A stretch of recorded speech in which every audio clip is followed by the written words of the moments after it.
तो कैसे हैं आप लोग फ्रेंड्स। आशा करता हूँ आप सभी बहुत अच्छे होंगे। मैं सुब्रत विश्वास और आज की इस वीडियो में हम लोग बात करेंगे रिएक्ट हुक फॉर्म के रीसेट मेथड के बारे में, और साथ में आपको ये भी बताऊंगा कैसे आप इसको रियल वर्ल्ड प्रोजेक्ट में इंप्लीमेंट कर सकते हैं। तो चलिए फिर देख लेते हैं।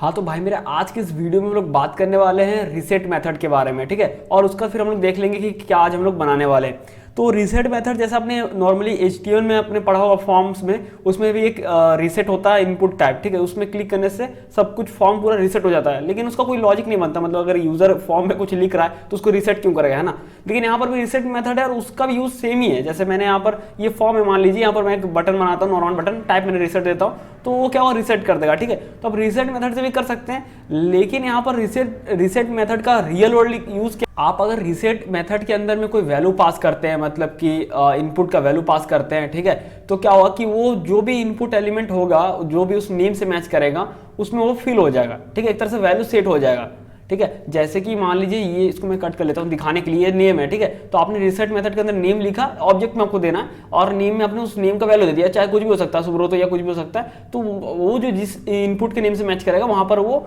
सेट हो जाएगा। एक तरह से बोल सकते हैं मैपिंग कर रहे हैं। तो इसका रियल वर्ल्ड यूज कहां पर है कि आप मान लीजिए जैसे हम लोग करंट ऑपरेशन करते हैं रिएक्ट में या फिर किसी और भी फ्रेमवर्क में, तो उसमें क्या होता है, अपडेट का भी एक होता है, ठीक है। तो अपडेट में क्या होता है कि यूजर के या जो भी डेटाबेस से जो भी आइटम आता है उसके आईडी के थ्रू हम लोग डेटा तो हमें मिल जाता है, लेकिन डेटा को हमें सेट करना पड़ता है, फिल कराना पड़ता है फॉर्म पे, ठीक है।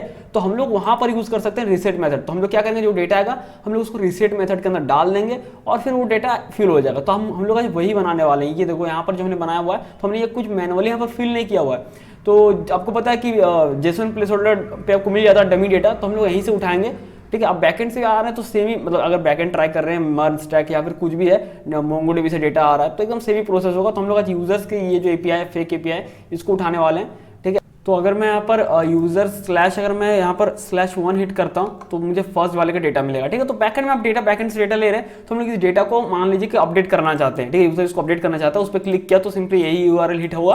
अगर आप मैनुअली मन स्टैक पे करें तो जो भी मतलब राउट होगा उस पर /1 या फिर उसका आईडी उस आइटम का, तो उसका डेटा यहाँ पर आने वाला है, ठीक है। तो डेटा आएगा और डेटा को हम लोग यहाँ पर बहुत ईजिली यहाँ पर फिल करा सकते हैं, सेट हो जाएगा ऑटोमेटिकली, बहुत ईजी है, ठीक है। तो वही आज हम लोग करने वाले हैं, यहाँ पर डेटा फिल हो जाएगा तो हम लोग एक्सक्यूज यूज करने वाले हैं, ठीक है। तो कैसे होगा मैं आपको बताता हूँ अभी, बहुत ईजी है, ठीक है।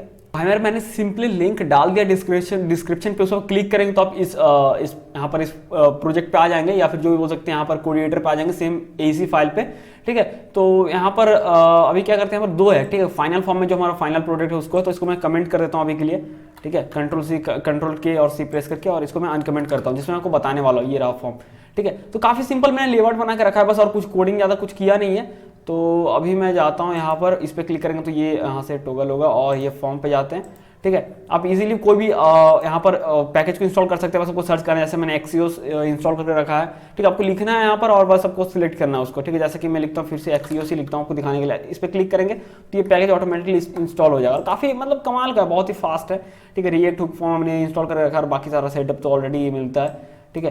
तो ये देखो, तो मैं जल्दी से बताता हूँ। ये देखो हमने यहाँ पर एक्सियोस को इंपोर्ट कर लिया हुआ है, और रिएक्ट हुक फॉर्म के लिए जो नॉर्मली करना पड़ता है, रजिस्टर, हैंडल, सबमिट, ठीक है, वॉच एरर्स, ठीक है। वॉच का कोई यूज़ नहीं है, सॉरी, इसको मैंने यहाँ से हटा देता हूँ, ठीक है। तो यहाँ पर एरर्स वगैरह है, अगर आप वैलिडेशन करना चाहते हो तो आप इसका यूज़ कर सकते हैं, लेकिन यहाँ पर हम लोग वैलिडेशन नहीं करने वाले हैं, तो मैं उसको भी यहाँ से रिमूव कर देता हूँ। मैंने सिंपली डॉक्यूमेंटेशन से स्निपेट को उठाया था, इसलिए मैंने उसको हटाना भूल गया, चलो कोई नहीं। सबमिट का सबको पता है कि नॉर्मली सबमिट का होता है, और फिर फॉर्म में हम लोग ऑन सबमिट लगाते हैं, और ये हमारे इनपुट फील्ड है जो कि बेसिक HTML है, ज़्यादा कुछ है नहीं है, ठीक है। नॉर्मल अगर आप कोड को देखोगे, इसको मैं अगर इसको हटा दूँ, एक सेकेंड, इसको अगर हम सारा ओपन करते हैं तो कंट्रोल के और राइट स्क्वायर ब्रैकेट ये ओपन हो गया। तो नॉर्मल देखो HTML है, ज़्यादा कुछ है नहीं, ठीक है। तो अभी क्या करते हैं हम लोग, इसमें आपको पता है कि हम लोगों को रेफ देना होगा, तो हम लोगों ने इनपुट उसी तरह से रेडी किया जैसा कि इसका स्ट्रक्चर, ऐसा नहीं रैंडमली कुछ भी रेडी कर दिया। तो इसका इस ऑब्जेक्ट का जैसा स्ट्रक्चर है उसी तरह से हमने इनपुट रेडी कराया, जैसे कि इसमें नेम है, यूजर नेम है, ईमेल है, ठीक है। तो यहाँ पर नेम है, यूजर नेम है, ईमेल है, ठीक है। इस तरह से हमने रेडी किया। तो जल्दी से चलो करते हैं। तो सबसे पहले हम लोग देते हैं नेम इक्वल्स टू नेम, ठीक है। क्यों? क्योंकि हमें इसके हिसाब से मैच कराना पड़ेगा ना, इसका जो की है। क्योंकि अगर मैं यहाँ पर नेम में लिख दूँ, नेम में लिख दे, जैसे मैं फर्स्ट नेम लिख दे रहा हूँ, तो वो ये वैल्यू फिल ही नहीं होगा, क्योंकि ये खोजेगा नेम की को। तो नेम हमारा यहाँ पर है, तो यहाँ पर वो फिल हो जाएगा ये नेम, ठीक है। ये नेम जो भी इसका नेम है, ठीक है। तो उस तरह से हमें की को मैच कराना होगा, मोंगोडीबी का जो मॉडल होता है ना स्कीमा, ठीक है, उसके हिसाब से कोई यहाँ पर की को मैच कराना पड़ेगा। जैसे नेम हो गया, ये था हमारा यूज़र नेम, तो देखो यहाँ पर की क्या है, यूज़र नेम है, तो आप यहाँ से भी कॉपी कर सकते हो। तो आपको इस हिसाब से यहाँ पर मैच कराना पड़ेगा, तभी तो उसमें फिट बैठेगा ना, मतलब वो फिल होगा डेटा जो आएगा हमारे सर्वर से, ठीक है। तो name equals to user name, email है तो मैं देता हूँ नेम इक्वल्स टू ईमेल। मैंने ये सब एचटीएमएल पहले से लिख कर रखा ना, ताकि ना आपको फिर से लिखना ना पड़े ये सारा कुछ, ठीक है। ईमेल हो गया, ये स्ट्रीट, तो स्ट्रीट का हम लोग ऐसे नहीं लिख सकते हैं नेम इक्वल्स टू स्ट्रीट, क्योंकि देखो एड्रेस के अंदर स्ट्रीट है, ठीक है। तो आप एक्सेस करो कैसे, एड्रेस डॉट स्ट्रीट, तो मैंने फर्स्ट वीडियो में बताया था कैसे आपको लिखना, उस तरह के लिखने के लिए नेम इक्वल्स टू लिखना एड्रेस डॉट स्ट्रीट। तो फिर एड्रेस डॉट स्ट्रीट में जो भी यूजर लिखेगा ना, वो एड्रेस ऑब्जेक्ट के अंदर स्ट्रीट प्रॉपर्टी में वो वैल्यू जाएगा। जैसे सेट भी होगा तो उसी तरह होगा। तो एड्रेस ऑब्जेक्ट जो आएगा यहाँ पर, ये पूरा डेटा आएगा, तो इसमें एड्रेस में स्ट्रीट है ना, तो उसका वैल्यू वहाँ पर सेट होगा एड्रेस डॉट स्ट्रीट में, ठीक है।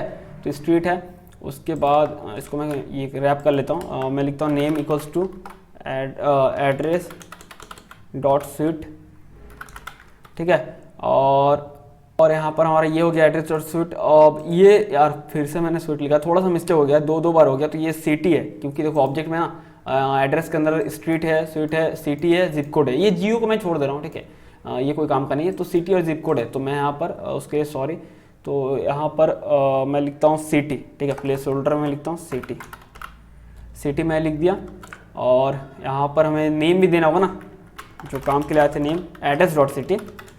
डायरेक्ट सिटी लेंगे तो काम नहीं करेगा ना, एड्रेस डॉट सिटी, क्योंकि वो डायरेक्ट तो प्रॉपर्टी है नहीं, एड्रेस ऑब्जेक्ट के अंदर है ना, एड्रेस डॉट सिटी। ये हो गया जिप कोड, तो यहाँ पर लिखते हैं name equals to address dot zip code, ठीक है। ये हो गया। अब देख लेते हैं इसी के हिसाब से हमें बनाना पड़ेगा उस तरह से ब्लूप्रिंट ना, ऐसा नहीं कि रैंडमली कुछ भी कर देंगे, क्योंकि जो ऑब्जेक्ट आ रहा है उसी तरह वहाँ पर फिट बैठेगा। तो जिप कोड हो गया, जियो इसको छोड़ दे, इसको भी बना सकते थे, कोई दिक्कत नहीं था। फोन है, वेबसाइट है, कंपनी, तो ये तो बाहर में तो डायरेक्टली हम लोग लिख सकते हैं यहाँ पर नेम इक्वल्स टू फोन, फिर इसका हम लोग लिख सकते हैं नेम इक्वल्स टू वेबसाइट, और इसका लिख सकते हैं हम लोग नेम इक्वल्स टू कंपनी। ओ कंपनी नेम है ना, तो कंपनी नेम है, तो ये देखो कंपनी में, कंपनी फिर ऑब्जेक्ट है फोन वेबसाइट का, ठीक है, कंपनी का ऑब्जेक्ट है, मतलब कि एक प्रॉपर्टी इसमें एक ऑब्जेक्ट स्टोर है, कंपनी डॉट नेम होगा। तो हम लोग यहाँ पर सिर्फ कंपनी लिखेंगे, कंपनी डॉट नेम, ठीक है, कंपनी डॉट नेम हो गया। और यहाँ पर ये फेज है, ठीक है, तो इसको हम लोग लेते हैं, इसको यहाँ से कॉपी कर लेते हैं इस प्रॉपर्टी को। तो मैं देता हूँ name equals to company dot catch phrase, ठीक है, ये हो गया। और BS है, तो इसका मतलब क्या होता है मुझे नहीं पता, जो भी है तो इस कंपनी से रिलेटेड ही होगा, तो मैं लिखता हूँ कंपनी डॉट BS, ठीक है। तो इस समय ये सेट बैठेगा। तो अभी ना मैं कंसोल पे ओपन करता हूँ, मुझे लगता है बहुत सारा एरर है क्या, तो मैं इसको फिर से रिलोड करता हूँ, मतलब यहाँ पर क्लिक करेंगे तो फिर से रिलोड होगा। तो देख लेते हैं अगर कुछ एरर होता है, कुछ नहीं है। तो अगर मैं अपडेट पे क्लिक करता हूँ, तो यहाँ पर देखो हमने नेम भी मेंशन कर दिया, लेकिन हमारा एम्प्टी ऑब्जेक्ट आ रहा है, इसलिए क्योंकि हमने रेफ जो रजिस्टर मेथड के यूज़ करके उस हर एक इनपुट टैग का जो हम लोग करते हैं ना रेफरेंस को रजिस्टर, तो वो हमने किया नहीं, तो वो भी करना है। रजिस्टर को हमने डिस्ट्रक्शन कर लिया था, इसी को मैं कॉपी करके जल्दी सब में पेस्ट कर देता हूँ। अरे यार क्या होता है, इंटर प्रेस करता हूँ तो बैकस्लैश मतलब वो स्लैश हो जाता है। चलो यहाँ भी हो जाए, सब जगह डाल देते हैं इसको जल्दी से, ये रहा, और आखिरी नहीं, और एक दो है, ऐसे कितना सारा है, हल्के की मल्टीपल सिलेक्शन कर सकते थे, बट चलो ये भी ठीक है, कोई दिक्कत नहीं है, ये भी ठीक है। अब अगर यहाँ पर करें हम अपडेट यूज़र पे, ये देखो आ गया ना, तो अब यहाँ पर आप मिला लेना, मैं कंसोल को थोड़ा बड़ा करता हूँ, ठीक है यार, हो जाए बड़ा, क्या हो रहा है, चलो जो भी है, ठीक है। तो आप यहाँ पर देखो पूरा ना पूरा ये मैच कर रहा है, अरे यार स्पेलिंग कहीं गलत था, ठीक है। कंपनी यहाँ पर कैच फेस जो है,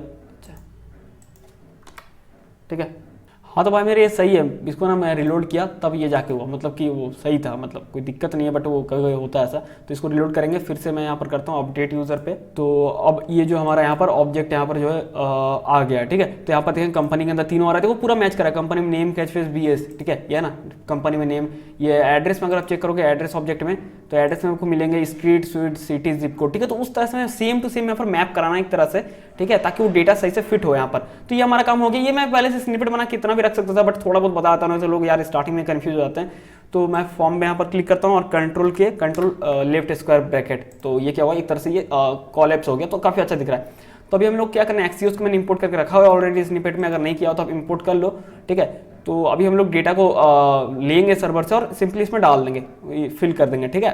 तो हम लोग क्या करेंगे, यहाँ पर मैं एक फंक्शन बना रहा हूँ कॉन्स्ट लोड यूज़र, ठीक है। और ये एसिंक, क्योंकि सर्वर से हम लोग यहाँ पर वर्क करें तो सिंपली प्रॉमिस तो यहाँ पर रिटर्न होने वाला है, तो एसिंक एवेट यूज़ कर रहे हैं। तो ये एरो ऑपरेटर, हमने एरो ऑपरेटर का यूज़ करके फंक्शन क्रिएट किया। अरे यार क्या हो गया, लोड यूज़र, हाँ। तो अभी क्या करते हैं हम लोग, यहाँ पर लोड यूज़र हमने डिफाइन कर दिया। तो एक्सियोस से हम लोग एक लिखते हैं, वेरिएबल क्रिएट करते हैं कॉन्स्ट रिस्पॉन्स या रिजल्ट, जो भी लिख लो इसको, रिस्पॉन्स मतलब रेस है तो इसको रिस्पॉन्स ही मानते हैं हम लोग, ठीक है। तो अभी लिखते हैं एवेट और एक्सियोस डॉट गेट, ठीक है, क्योंकि डेटा हम लोग ले रहे हैं, गेट मेथड यूज़ करेंगे। तो यहाँ पर ये जैसे मैंने बताया था ना, जैसे आप हिट करोगे इसी URL पे user/1 करोगे तो फर्स्ट वाले का मिलेगा, सेकंड करोगे सेकंड वाले का, लेकिन इससे कोई फर्क नहीं पड़ता, मतलब डमी है ना यार, बस हमें डेटा से मतलब है।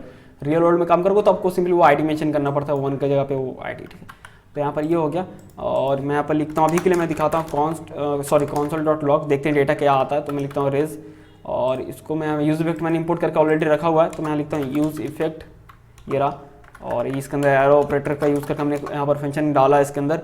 तो अभी हम लोग यहाँ पर लिखते हैं लोड यूज़र को कॉल करते हैं, ज़्यादा कुछ नहीं करना। और यहाँ पर हमें देना होगा डिपेंडेंसी, मतलब किस पे डिपेंड हो रहा है, किसी पे डिपेंड नहीं, लेकिन सिंगल आपको स्क्वायर ब्रैकेट देना, नहीं तो इनफाइनाइट ये चलता रहेगा, ठीक है, ज़िंदगी भर। इसको सेव करते हैं, और मुझे लगता है इनफाइनाइट चल गया क्या, फिर से इसको रिलोड में करता हूँ। तो कंसोल जैसे लोगों जब भी ये कंपोनेंट लोड लेगा, ये देखो तो डेटा हमारा आ गया, स्टेटस 200, मतलब सब कुछ सही है, मतलब सही है। देखो ये डेटा हमारा आ गया ना, तो हमें बस सेट करना है, काफ़ी सिंपल है। और ये ना देखो यहाँ पर ये ऐसा नहीं कि आप सिंपली लिख दोगे कि रिसेट रेस नहीं, रेस मतलब रिस्पॉन्स नहीं, रिस्पॉन्स में बहुत कुछ आता है, स्टेटस आता है, स्टेटस टेक्स्ट आता है, हेडर्स आता है, डेटा आता है, तो आपको लिखना होगा रेस डॉट डेटा। बहुत लोगों को पता है, जिनको नहीं पता उनके लिए बता रहा हूँ। तो बहुत लोग सोचते हैं यार आने क्यों नहीं रहा, क्योंकि बहुत लोगों ने मुझे इंस्टाग्राम में ऐसा स्क्रीनशॉट भेजा कि यार डेटा सेट ही नहीं हो रहा या नहीं हो रहा, तो आपको यहाँ पर वो चीज़ लिखना होगा। तो मैं लिखता हूँ रिसेट, ठीक है। तो अच्छा, रिसेट को तो हमने इंपोर्ट मतलब डिस्ट्रक्शन किया ही नहीं था, तो कहाँ से होगा, अजीब है भाई। चलो रिसेट को हमने यहाँ से कर लिया डिस्ट्रक्शन, अब लिखते हैं रिसेट, कहाँ गया, ये रहा। और यहाँ लिखते हैं रेस डॉट डेटा, ठीक है। ये देखो तो डेटा फिल हो गया ना, console.log में हटा दे रहा हूँ, यहाँ पर इसको मिनिमाइज कर दे रहा हूँ। अब देखो तो जैसे ये लोड होगा, ठीक है, पार्टिकुलर फॉर्म जो भी होगा आपका CRUD ऑपरेशन है, जो भी लोड होने वाला है, उसके बाद जो है यहाँ पर ये चीज़ जो है फिल होगा। लेकिन यहाँ पर देख रहे हो वेबसाइट नेम नहीं आ रहा, क्यों नहीं आ रहा मैं चेक कर लेता हूँ, फिर आपको बताता हूँ क्या सीन है। यहाँ पर वेबसाइट नेम नहीं आ रहा।